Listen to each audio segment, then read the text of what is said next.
to another episode of The Course with Allison and Kristen. Today, we're excited to talk about the cyclical nature of women and how we go through these different seasons or phases of our cycle on a monthly basis, and how that's looks different and we have different needs.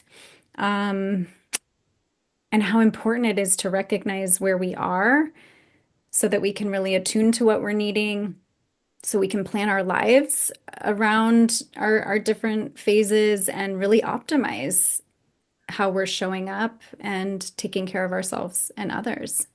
So if we look at the cycle through a 28-day lens and we split it up into 4 different cycles, the first 7 days are going to be the menstrual phase. And so day one is day one of bleeding.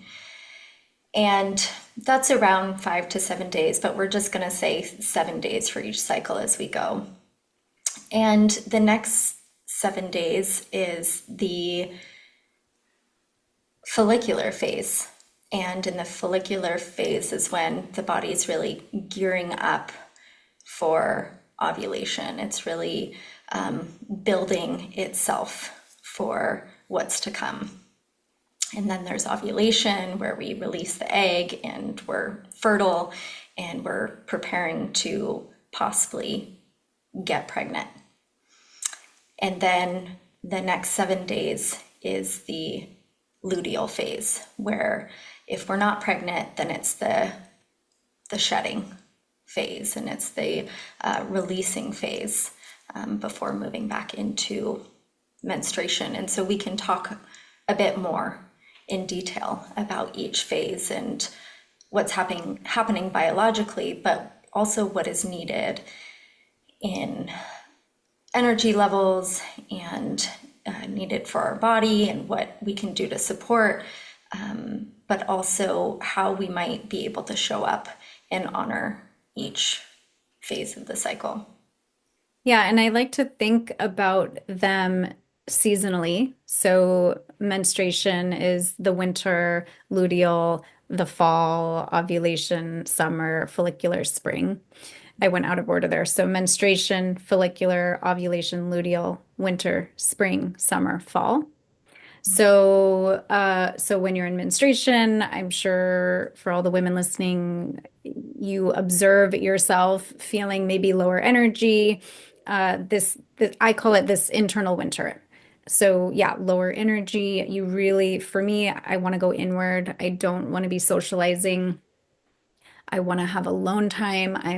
I'm reflective. I want to have my comforts.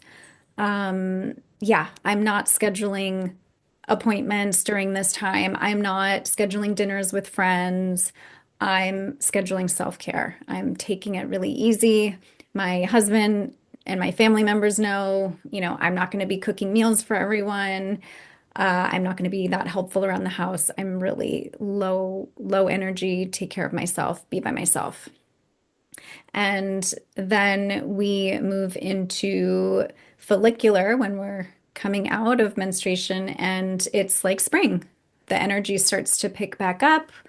Um, it's this building of energy and kind of coming out of the shell and getting back out into the world, and yeah, getting more excited and energized around day-to-day life. And then ovulation is the summer, where we feel often that peak energy and peak socialization, this desire to be out in the world and having dinner with friends and connecting and speaking and sharing our thoughts.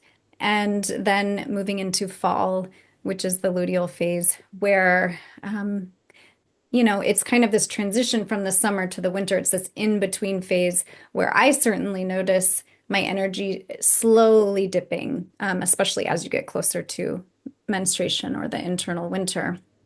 And for some people, depending on what's happening with your hormones, this can be a time where you start to notice kind of more moodiness, or you start to experience those PMS symptoms. If you do experience PMS symptoms, you might start to feel kind of bloated and that kind of thing as you're moving closer towards menstruation.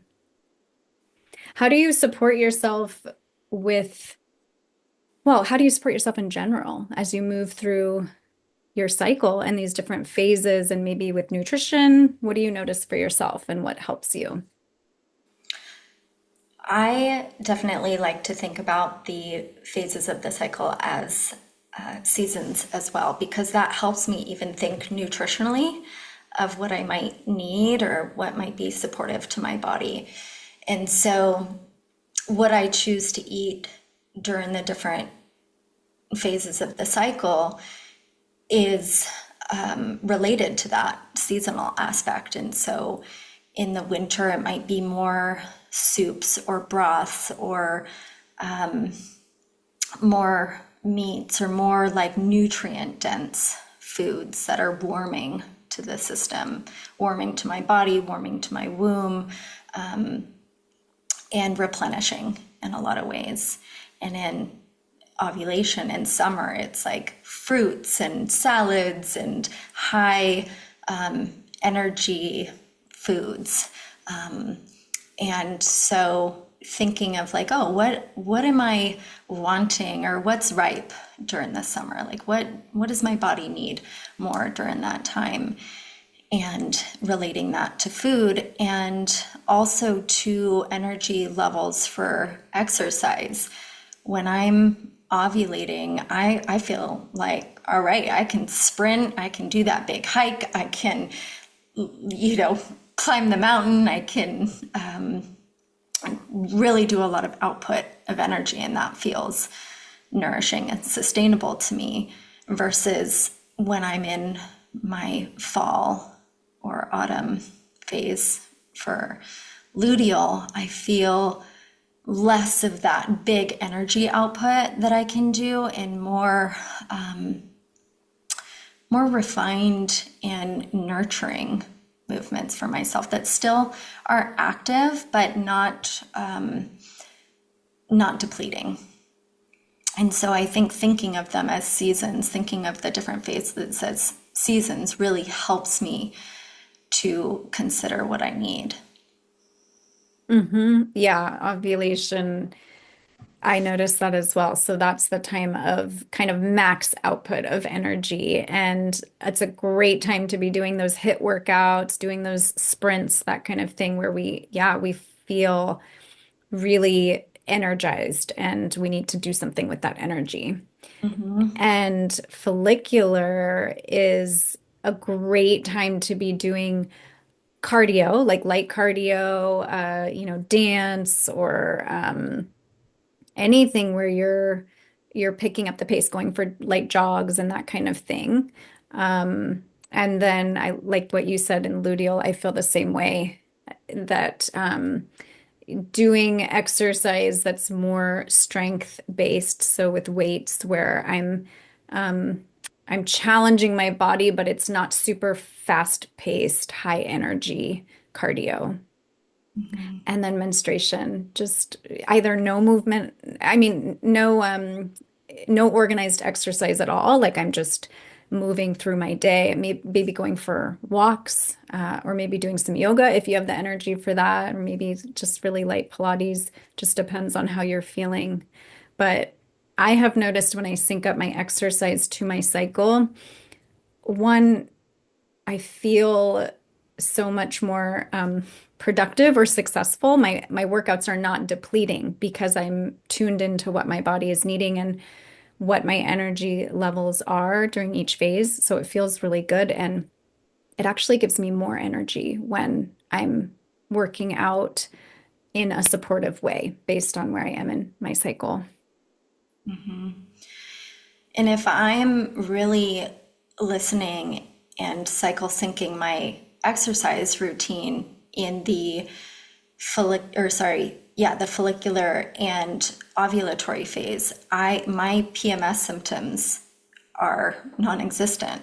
Versus if I'm not maximizing the energy that I have during that time, I notice that I will have more PMS symptoms. Or if I'm not, whether it's exercise or diet and nutrition, like those two phases, if I'm not honoring myself, it really shows up in the luteal, in the menstrual. And same with the menstrual. If I'm not resting during that time and really honoring my energy levels, I feel like I don't really get to have that same energy burst during the follicular or ovulatory. It's like I didn't get the deep enough nourishment that I'm a little more flat the next cycle.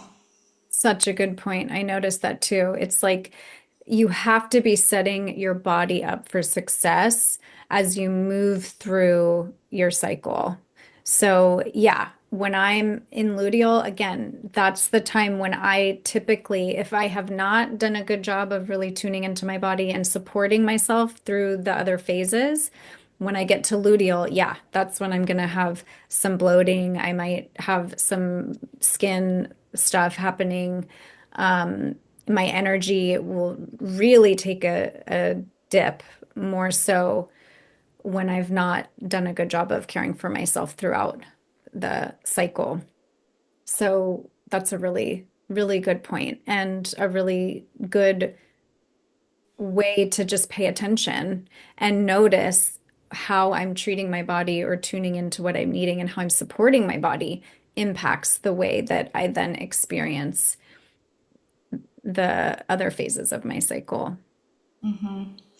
Dr. Christiane Northrup, who wrote Women's Bodies, Women's Wisdom, she did a lot of and does a lot of work regarding women's wellness and women's health. She called PMS. She would call it premenstrual truth. So PMT, Mm. and we can feel a little less able to cover up what we're feeling or not listen to what we're feeling. It's so much more in our face, and not just feeling, but as you said, like breakouts, like everything that we had done up until that point, it shows up. And if we're relating it to fall or like the harvest season, like we're harvesting and seeing the results of the earlier parts of our cycle. Did we listen to our energy levels? Like, did we feed ourselves the nutrition that we needed? Like, were we honoring our social levels? And what messages are coming up for me during this luteal phase that point to the truth of what I need or where I've been throughout my cycle or where I need to be and what I might need more of? It's like a clarifying time for our needs or messages about where we've been. Yes, yes. Yeah, luteal is that pivotal point for me or that truth telling point. And when I come into luteal and my energy's pretty stable, again, it's gonna be a little bit lower than ovulation and follicular, but yeah, my energy's pretty good. My mood is okay. I'm not bloated. And then I go into menstruation. Yeah, no cramping, no PMS at all. I come into menstruation and the blood is bright red. I'm so excited. I'm like, yes, I did a good job this month. And I usually have a sense when that happens, right? I know, yeah, I did a really good job of slowing down and paying attention and maybe we weren't traveling and I was home and I was cooking a lot of meals and so yeah, I can definitely see the cause and effect and the consequence of taking good care or not. And it's usually very, very obvious. And so, yeah, we've been sprinkling it all throughout the importance of supporting yourself based on the cycle, the phase that you're in throughout your monthly cycle. So I know initially when I was learning about this, and the book for everyone listening, In the Flow by Alissi Vitti is so wonderful. And that was a really, really groundbreaking book for me to be reading when I was in that phase of learning. So that was super helpful. Um, but I know that I felt a little bit overwhelmed in terms of how am I going to remember, how am I going to pay attention to what phase I'm in and how am I going to remember what I need. So have cheat sheets in the beginning, for one, for one, download an app. That's what I recommend. So I use, there's lots of apps, but I use the In the Flow app by Alissi Vitti. I think that's what it's called. And that I still use, I used it when I was starting a family. I still use it now. It's so helpful in tracking which phase I'm in. And, I get a little push notification that pops up and says, hooray, you're in ovulation. Here's how to support yourself. So that is super helpful. But I would also have cheat sheets. I would, open up my computer or my notes on my phone and I would see, okay, follicular, make sure I'm, eating a lot of fresh vegetables and maybe I'm baking my vegetables. That can be really supportive. And let's start doing a little bit of cardio. And then ovulation. Okay, let's up the fats. We're gonna do healthy fats. We're gonna up the healthy fats, and we're going to be getting in those sprints or those HIIT workouts, or cycle class or whatever you're into for that high impact, high energy exercise, and also yeah, scheduling time with friends and getting out in the world. And then luteal, having more complex carbs. So sweet potatoes are my go-to during luteal. Mhm. I don't know if anyone else experiences this, but I am so hungry during luteal. I am like, I have to eat every 2 hours, I think, for me is what I do during luteal. And if I get behind it, then I experience blood sugar imbalance and mood swings. So I really have to stay on top of it. So luteal is a time where I have to make sure I'm getting lots of complex carbs, those sweet potatoes, carrots, and a lot of protein at every meal. And it's again every 2, sometimes 3 hours, in order to sustain me. And that's when I'm doing a lot of strength training with weights. And then menstrual, yeah, the winter, like you said, lots of nourishing foods, warming foods, broths, meat, remineralizing, and rest and being with myself. And then, and on your cheat sheet, also think about your life tasks, right? When am I going to schedule my appointments? When am I going to schedule some interviews if that's what I'm doing, or important conversations with people, or a podcast recording, time with friends. When am I gonna schedule my massage, for the month? And by the way, I have noticed this is just an interesting thing I've noticed in myself, and I'm curious how if other people are aware of this for them. Um, but massages feel the best to me during follicular and ovulation.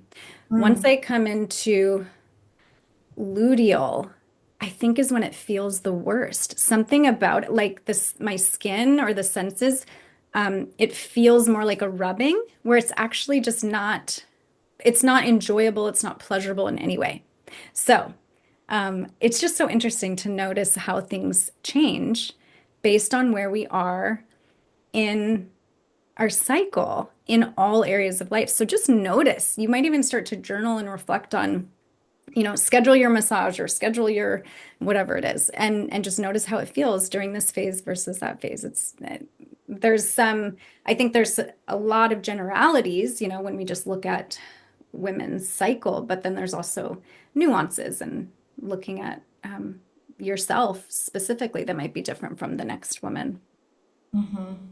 Yeah, even scheduling like going to the DMV. I'm not going to want to go to the DMV during my luteal or my menstrual phase. Like that can be more in follicular or ovulatory phase.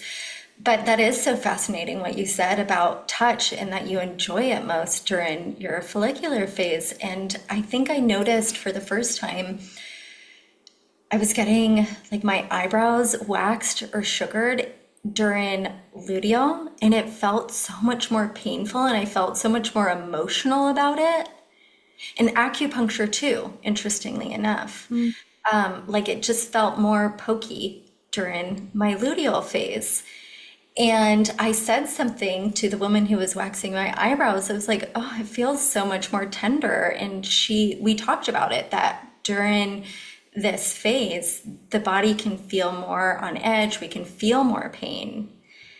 And so that's really fascinating to me to know that massage feels so much better during those phases. And it kind of makes sense if we're like gearing up to procreate. We're like, yeah, touch me, that feels good. Like, give me more of that. Versus like if we haven't conceived and we're going into fall and winter and bleeding, we're like, I don't want that as much, or that doesn't feel as good, or you're rubbing me the wrong way. We can feel that emotionally, but physically too, being, it doesn't feel quite right. I need something else right now.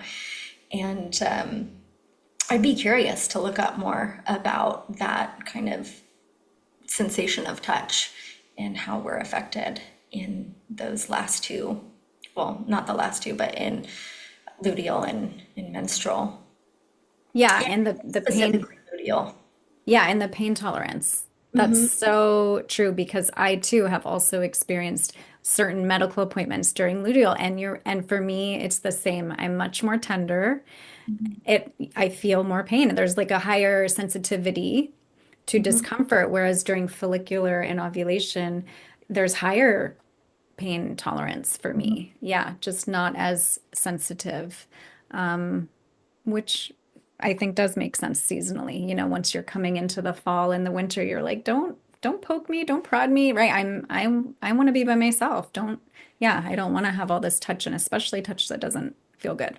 Yeah, that higher sensitivity is both like emotional and physical, or that more tolerance and capacity to handle things in the follicular and ovulatory phase. Just like the difference of, yeah, capacity, tolerance on emotional and physical levels. And yeah, during those creative phases, like we can tolerate going to the DMV, we can tolerate those extra appointments, we can tolerate and have capacity maybe for those extra home projects that we might not be able to handle or might feel really depleting for us in other phases. And so to track and to plan accordingly as much as possible. Yeah, and honoring where you're at. So we talked about this in the last episode about the seasons of life. And so if you haven't listened to that one, go back and listen to that one. But it's, the same here with women's phases, and internal seasons is, how to make sure we talked about how to optimize and support yourself, but also, kind of structuring your day and if you can, the demands of life to support where you're at. And so, we touched on for people who have that 9 to 5 or single parenting and have to show up even when maybe they are in their luteal or menstruation and they're feeling that fall or that winter and that need to rest and take care of themselves. Well, getting creative with how you do that, being really tender and gentle with yourself, finding those little pockets of time in the day where you can be by yourself. You can take 5 minutes to journal. You can take a short bath. You can make a cup of tea, or whatever that is. If I'm in ovulation and I am super busy at work because I structured it that way, because I have lots of energy and mental clarity, but I also really want to get a workout in, then maybe my workout is just I walk my kids down to the bus stop and then I sprint up the hill and that's it, right? And that's really satisfying to me during that phase. And if you are somebody who has a little bit more autonomy over your schedule, for me as a therapist, and I have my own practice, I make my own schedule and I schedule all my appointments. And so I am strategic about where I schedule depending on where I'm at in my cycle. And for me, because I track it, I have a sense. I can see, okay, next week or in 2 weeks is when I'm going to be in menstruation. And so, when somebody reaches out for an appointment, I'm going to schedule them around that. I'm going to make sure my schedule is lighter so that I'm supporting myself and also I'm doing good work, right? Because if I'm pushing myself beyond the limits and the capacity I have during that phase, well, then nobody is benefiting. It's not fair to anyone. So having that ability to honor where you're at. And then when I know, yeah, I'm going to be in follicular or ovulatory phase, maybe I'm seeing 8 clients that day, right? Because I know I can and that feels good to me. And I have the stamina during that time. So just figuring out ways to support yourself based on where you're at. One thing that we haven't touched base on, we've talked about the seasons and relating our cycle to the seasons, but is also the phases of the moon and the ovulation phase, the egg and being represented by like the full moon, in that full shining bright moon versus the waning moon and the waning energy. And then that new moon and that new moon, that dark moon, where we're just, yeah, maybe we're in more darkness, we're in more solitude, we're more in inward reflection. And then that waxing moon where the energy is building into the fullness. And I am currently on a new moon cycle where I am bleeding during the new moon, and I look to the moon and I'm like, oh, okay, like we're waning or we're waxing or we're full, and that feels deeply connected to me to be in cycle with the moon phases and getting to see myself and my body reflected in that way as well. And I mean, we call it the cycle, but it's also been called the moon cycle because of that connection. And the moon affects the tide and the ocean, and it also affects the tide in the waters within our own body. And as women, I feel we're deeply connected to the cycles of the moon. And I mean, even just 28 days in the 28-day cycle of the menstrual cycle, give or take. But yeah, the seasons are a great way to think about it, but also the cycles of the moon. Absolutely. Great point. All right, everyone. Love this conversation. Thanks for tuning in. We'll see you on the next one.